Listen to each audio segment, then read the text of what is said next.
Teori belajar humanistik dan penerapannya dalam proses pembelajaran. Tahukah kamu apa sih teori belajar humanistik itu? Teori belajar humanistik adalah proses memanusiakan manusia, di mana seorang individu diharapkan dapat menggali kemampuannya untuk diterapkan dalam lingkungan. Berdasarkan teori Maslow, teori humanistik ini lebih mengedepankan motivasi untuk membantu mengembangkan potensi peserta didik secara penuh. Sedangkan menurut Roger, teori humanistik ini membahas tentang belajar dan pembelajaran. Tahukah kamu bahwa dalam memenuhi kebutuhan itu ada tingkatannya?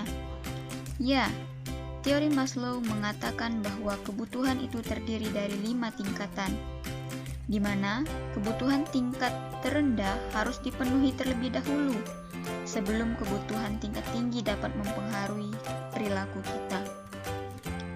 Kira-kira kebutuhan yang seperti apa ya? Yuk kita bahas. Kebutuhan yang paling rendah dalam hierarki adalah kebutuhan fisiologis. Kebutuhan inilah yang pasti kita penuhi terlebih dahulu. Karena jika tidak terpenuhi, maka kita tidak bisa memenuhi kebutuhan yang lainnya.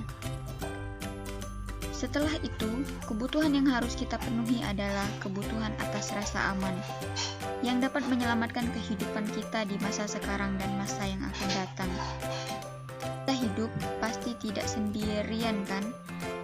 Dan cara kita memerlukan kehadiran orang lain di sekitar kita itu adalah hal yang wajar. Contohnya dalam hal membutuhkan rasa kasih sayang. Dalam melakukan banyak hal, tentu pastinya kita mengharapkan sesuatu yang lebih. Contohnya dalam mendapatkan reputasi atau nama baik atas apa yang kita kerjakan. Dan kebutuhan yang paling tinggi pada hierarki adalah kebutuhan aktualisasi diri, atau menggali dan mengembangkan potensi yang ada pada diri kita sesuai dengan minat dan bakat yang kita miliki.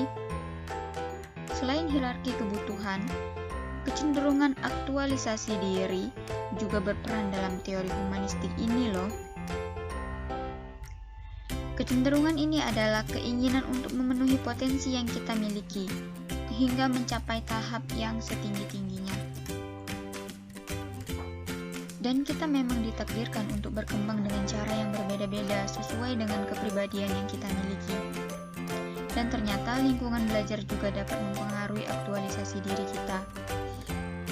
Dan dalam bukunya, Rogers mengatakan bahwa pengalaman belajar memiliki relevansi atau hubungan dengan semua orang yang ada di sekitar kita. Dan berikut adalah penerapan teori humanistik dalam pembelajaran. Yang pertama, guru dapat memberikan reward kepada peserta didik yang telah berhasil mengerjakan suatu hal agar peserta didik tersebut semakin semangat dalam belajar.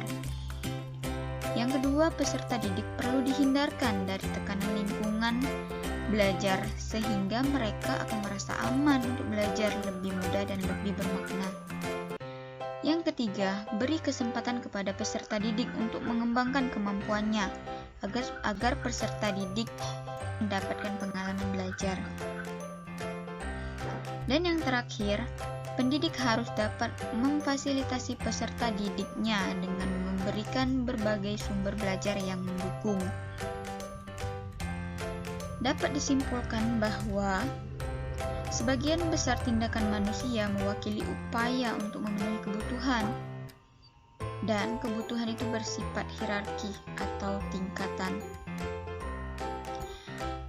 Maslow mengurutkan tingkatan kebutuhan menjadi 5 tingkatan, yaitu fisiologis, rasa aman, sosial, penghargaan, dan aktualisasi diri.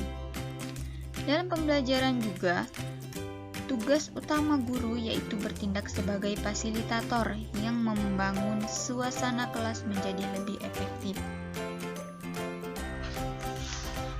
Mungkin itulah tadi sedikit penjelasan yang dapat saya jelaskan mengenai teori pembelajaran humanistik dan penerapannya dalam pembelajaran. Terima kasih.